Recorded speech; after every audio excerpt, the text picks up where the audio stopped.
Ladies and gentlemen, players of playettes, we've got Toomer here. I'm talking about reality of wrestling. I'm talking about RWE, United States and World Champion. I'm talking about EPW Monster. I'm talking about Memphis Wrestling Legend. Ladies and gents, the one and only Toomer. What's happening, bro? What's happening? Man, not much. Thank you for joining us, man. Oh, yes, sir. No problem, man. How you doing this morning, man? Man, I'm good. Still in my processes of waking up, but I'm we good, start man. we start early, man. We start early over here. You know, first thing in the morning. We want to make sure we get those fresh thoughts from you. Hey, that's the best way to do it, man.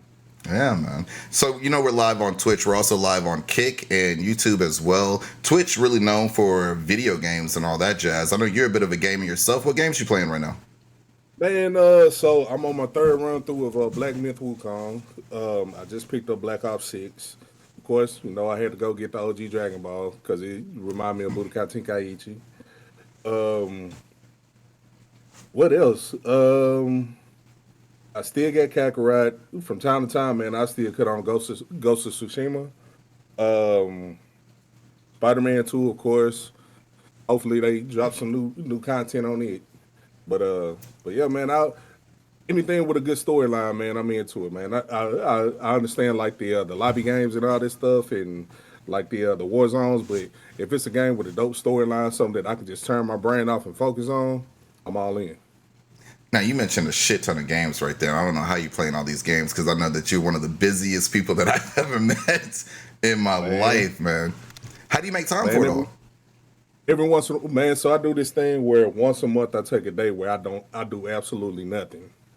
Like I call them my lazy days. I don't talk to anybody. I don't go anywhere. I might cut the TV on and watch a movie or something like that.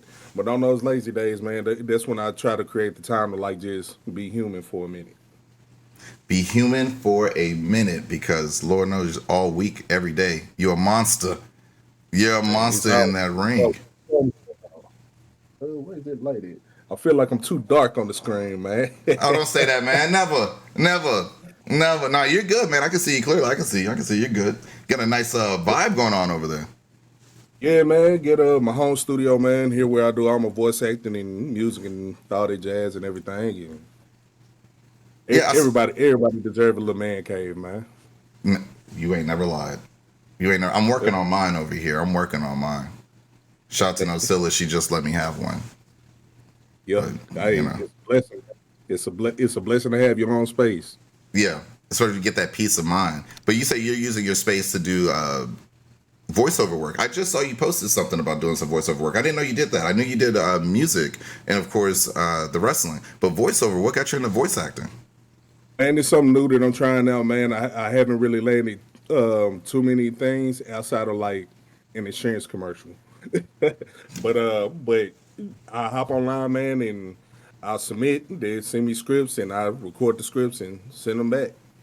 And whatever lands. If it don't, just keep it moving. How you liking that so far? Man, it's dope, man. Definitely something different, but I like it because it forces me to be creative. Because a lot of times, man, these scripts, they might send a picture of what the character is, and then they might send like a dialogue or something like that, and nothing else. So it allows me the space and forces me to be even more creative because I have to piece together whatever concept that I think this character is. I have to come up with whatever the background is, the reasoning behind the voice, the vocal tone, and if they how they use their dialect and how they articulate certain things. Like and then I think it's dope to find out that I can change my voice the way that I do. Did you find that out through voice acting or through doing recorded music or whatnot? So I found that out through recording music. If you listen to my music, I sound nothing like I sound right now. But going in and doing different things and learning how to speak through music and singing, I know how to project from the gut, but bringing things up to the chest and the diaphragm, and then bring things up through the nasal cavity, man. It's dope to me doing that, but it's also weird doing it too because I'm not used to hearing myself in that capacity. Yeah. But man, just doing different things, man. I did one a few days ago where I was supposed to be like a 10-year-old kid. So instead of talking like I'm talking now, I'm like, "Hey man, how you doing?" Like it was the whole dialogue was like that, and it was like damn, that sounded dope. So There you go, man. So like with we mentioned you doing music. Now, wrestling, music, voice acting. It seems like being creative is something that is very, very, very important to you to be creative, and it's something that's very important to me to get out that creativity and have that creative space. When did you realize, like, oh man, I want to be a creative throughout my life? Like, what age did it hit you that you fell in love with the music, that you fell in love with wrestling? Did it all happen at once or over time? man, so I'm in one of those weird spaces, man, because when it come down to answering that, so what I'm about to say is gonna sound kind of weird, but I'm gonna ask a question to kind of put it in the concept, or hopefully it puts it in the concept. With me, it wasn't a fall in love type deal. It's just what it was. Like if you think about it, when do you know that you love your mama? Right, You just gotcha. you just It know just that it just was. So in a lot of situations, man, when it come down to music writing, and all of that stuff, man, I've been doing that since I was a baby, man. My grandma had me writing songs in the church. Um, Started here in my area. We used to have this thing called the Fox 16 Kids Club, where we would like introduce cartoons, the Saturday morning cartoons and stuff like that. I was part of that, getting started writing my own songs and learning how to go through the recording process about maybe 13 or 14. Stuck with it, got a couple mentors, learned how to record, mix and master music on my own. I don't get me wrong, I still do music and I still love music, but I don't pursue music the way that I used to, because the music business is a shady business. If you're an artist, man, if you're the artist, you're the last on the totem pole to get anything. You're always the one getting clowned. Your everything is 100% coming out of your pocket. And I'm sorry, man. These days, man, the ROI just ain't there no more. Like they still tap the music business like it was like in '99 and 2000. Those days over. But being able to navigate everything the way that I did with music, it helped make my transition into the wrestling business a whole lot easier, because those worlds, they parallel each other. So a lot of the BS that I came across with contracts and everything, when I see it in wrestling, I know how to shut it down and I know how to retreat from it if I need to. But I don't know, man. It's just always been something that's in me, man. Being creative, bro. Like I'm not saying I'm weird or anything like that. I'm an introvert that knows how to socialize. If that's the best way to put it. Oh no, yeah, for sure, for sure. And through being able to do music, Yeah. Well, the music, you mentioned the music industry and how shady it is. It's definitely a shady business, and especially today, it seems like everything is in such a weird place. I'm not even sure if country is country anymore. I'm not sure if rap is rap anymore. I'm not sure if R&B is R&B anymore, or at least not when I'm sure we were coming up around the same time. It's not. There's a lot of soul missing. There's a lot of soul missing from that business, but you said it just was there. The passion for it was just there. Now, wrestling is a little bit different. In the studio, you're not taking bumps, you're not taking damage, you're not dishing damage like that. What made you say, I want to do this wrestling? When did you start wrestling? And what made you just like, I don't want to just watch it. I want to do that. man. So I'm gonna be honest with you. What slid me into actually getting in the wrestling ring? I was bored. So you know a little bit about what I do in the ring. So I've always done like kickboxing, MMA, judo, jujitsu. I've always done that. But I had a situation, man, some years ago. Long story short, I went through like a crazy bad breakup. I was engaged to get married. That failed, and I went through like a crazy depression, like almost a year and a half, going on 2 years, being depressed. And was arguing with some dude on Facebook, ironically, about music. I don't even remember what we was talking about. Like it was something stupid. Who's the better mixtape artist, Lil Wayne or such and such? Something stupid, man. Lil Wayne. And dude said something that I didn't agree with, but it made sense. And I was like, man, who the hell this dude think he is? So I hopped on his page, and he was standing in the ring holding the title belt. So I messaged him. I was like, hey, bro, I know this finna sound weird, but you wrestle? He was like, yo. I was like, man, you in my area. Where do y'all do this at? And he told me. And he was like, yeah, man, if it's something you're looking to get into, he was like, I can't do anything for you, but I can introduce you to some guys who can at least help you start getting trained. And He gave me the address. I showed up and hopped in the ring, and I was like, okay. Started taking a couple of bumps, and I was like, man, this kind of reminiscent to football. As far as like doing the initial training, running the ropes, taking the bumps, all of that stuff, and I was like, yeah, this might be something I can do, and then just kind of stuck with it. The whole fat jitsu gimmick, bro. This started off as a joke, but it was something that I was able. It was something that I was able to create, cultivate, and although initially when people hear it, they laugh at it. It can still be taken serious once they actually see it. I So, think that's a great way to put it because when I first heard it, I was like, "Oh, okay, all right, that's funny, that's clever."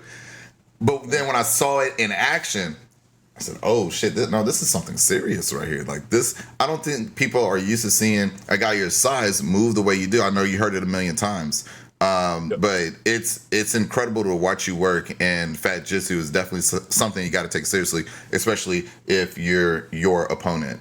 Speaking of opponents, you've had a shit ton of opponents, and I mean some big names in the business. I mean, one of my favorites of all time. My name is Rhino JB, but you went toe to toe with Uncle Rhino himself, the Man Yep. Beast. Even hit him with a gore. Yep. I got. That's his call. What was it like? What was it like to face Rhino in that match, and for that to be his call for you to like pass that torch to you right there and that? And who is your favorite opponent or most shocking? You couldn't believe like, oh my god, I'm going one on one with this guy. Who was that person that shocked you? So I got a couple on that one. One, of course, Rhino. When I get to stand toe to toe against Moose, that Yeah, was dope. was Big that Con from the Ascension. was that Grind City Rumble? Yep. Yep. I had Big Con from the Ascension, one of the longest reigning champions in WWE history. Who else, man? Being able to go to reality and be in the ring against some of their top guys. Gaspar Hernandez, Edge Stone, Zilla Fatu, getting to step in the ring with guys like that. And so when I watch wrestling, I like going to actual shows and sitting in the crowd where nobody knows me because I like watching what they're doing and I like comparing myself to them. But to be in the capacity that I'm in, to have the body type that I'm in, but to get the call to be able to step in the ring with guys like that of that caliber and certain guys that are being groomed for the next level, who you like you mentioned Zilla, bro. It's just any day and time he gonna get that call. Like we know that. But to be able to step in the ring with people like that and to be able to, I don't necessarily want to say shine, but still stand out in my own individual way to make them say, "Hey, we want to bring you back." Like to me, that's everything. But man, it's to be honest with you though, working a lot of those guys and a lot of those names is super dope. But just being honest with you, man, some of those guys they don't want to let you do anything when it comes down to certain stuff. So I'm appreciative of the guys like a Rhino, like a Big Con, like a Moose, like a Mads Kruger, who's willing to actually get in there, go toe to toe with me, go back and forth, instead of popping in and saying, "Hey, I'm the superstar. This is how it's gonna go." Like I don't know. I guess it's the ego thing, but I understand how some people got to be super protective of what they're doing in their own body of work. But at the end of the day, we fighting each other. So what we doing? But guys like Rhino for sure. Zilla was a dope match. I appreciate the match for Zilla because as young in the business as he is, he's red hot right now. And working that match and that match going out put additional eyes on me. So I'm super appreciative of not only the names of the guys that are at a different level or perceived at a different level, but anybody I ever stepped in the ring with, man. Like you got to look at a Mike Anthony, you got to look at a Aaron Roberts, you got to look at a Tuh, you got to look at a Austin Mulatalo, you got to look at a Colton Cage, like the people who are doing work that may not get those high praises or those steady Facebook and Twitter and Instagram posts saying, "Hey, look at this guy," like everybody else is. Those are the guys that I learn the most from because we're all constantly trying to work and evolve in our own way. So when I figure out something new, I implement it in the match structure. They learn from it, or same thing, vice versa. They might do something in the match that I might pick up on and carry that with me into the next match. So anybody I step in the ring with, man, I'm super appreciative of. You mentioned a lot of names right there, and a lot of them come from Memphis Wrestling. Yeah, Memphis Wrestling on TV, it's on YouTube. It's doing absolutely amazing. Got its partnership with Reality of Wrestling as well. Your time in Memphis Wrestling, how has it helped you in your career? Getting more eyes on you, the people that you stepped in the ring with, people that you work with. How has Memphis Wrestling helped you step forward? It definitely gave me a platform to be seen. The biggest thing that I appreciate though is they never tried to change me. Once like I said, the Fat Jitsu thing, man, everybody thought it was a joke until they saw me. And it was like when I came in, it was like, well, what's this Fat Jitsu thing? Blah blah blah. Um, we were thinking this. Somebody wanted to implement the rap and the music and everything, and I was totally against that because nothing against nobody, but you know how they do rappers in the wrestling business. So I was like, nah, man, I want to do something totally different, something totally unique. This is what I already have established. Here's clips, here's videos, here's matches. What are we doing? And then they let me come in and they let me be me. When people see me on screen, I'm being me. I'm not working a character. I'm not. Everything is 100% me, and I appreciate that. You go some places, and they're like, nope, you got to change everything about yourself. When I went up to AEW, Dave Malenko looked me in the face and said, yeah, big men don't throw kicks. Until we got in the ring and he saw how I threw the kick. And he was like, oh, okay, it makes sense now. But what I appreciate about Memphis the most, man, is they provide the platform. They give us the space to do what we need to do. They give us the platform to be seen. And then there's a whole bunch of behind the scenes stuff that a lot of people don't even know. A lot of workings, a lot of deals that's going on that I maybe shouldn't speak on right now. But I'm appreciative of it because a lot of that is coming through the tunnel, which is Memphis Wrestling. But it's not just Memphis Wrestling. It's a reality of wrestling. It's a MACW, ASWF. I've been champion there going on a year now. And the fact that they saw something in me and trusted me with their position to help grow the company, I mean, although it's a small promotion, I think very highly of that. Other spots around the Arkansas area that I live in, like a lot of us have the common goal and the common understanding of taking what we learned elsewhere, bringing it back home, and trying to cultivate and grow our scene to make this all better for the people that's gonna come behind us whenever we hang our boots up. But we still got a lot more work to do. But the goal of that is going to be reached and achieved partially by what's going on and what I'm allowed to do in Memphis Wrestling.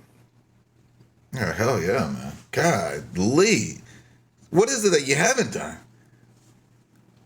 I Fly. mean, you. No, I've seen you fly. I've seen you fly. You said all of this started because you got bored. That's Yeah, I incredible. got bored. I That's got bored. I incredible. got bored. Bro. I was bored. I was in a slump. Um, Yeah. Whoever's listening to this, I don't know if you ever been through a depression or not. But man, we black. We have a certain hue to our skin tone. But when the skin starts looking dull and gray, it's like, yeah, you need to start taking care of yourself.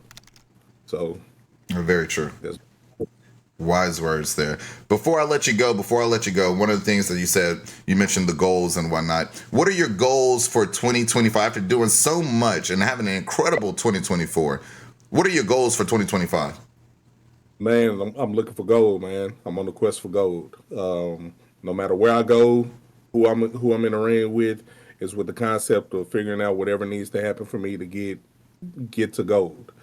Don't get me wrong, I've been Memphis Heritage Champion, but I feel like that was just a preview.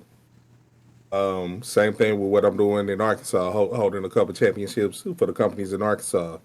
I feel like there's so much more that can be done, so much more that can be done on a bigger scale, and I'm kind of at the point now to where the groundwork has been laid for the beginning of it. We've established the basis and foundation of what I am when it comes to wrestling. Now is growing into that status to where the people that I grew up watching and idolizing, they're no longer my idols, they're my peers.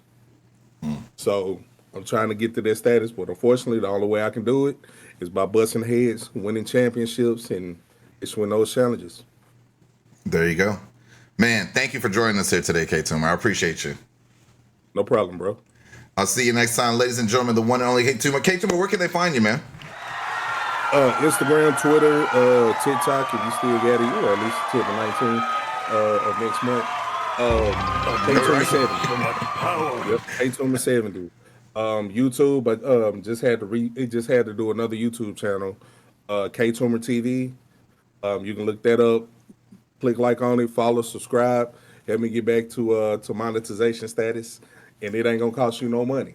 Just click subscribe. Yeah, and then of course Memphis Wrestling, Reality of Wrestling, Facebook. You can type in K Toomer. I literally put my name after every status for branding purposes. People never realize that. Ah, okay. Hell yeah, Yep. man. So you type my name in on Google because of how I do my branding by posting my name. I'm always going to be the first thing that pop up. Smart as a whip. K Toomer, thank you. Salute, player. Yes, sir. Appreciate it, man. Be seeing you. Yes, sir. Ladies and gents, the one and only K Toomer.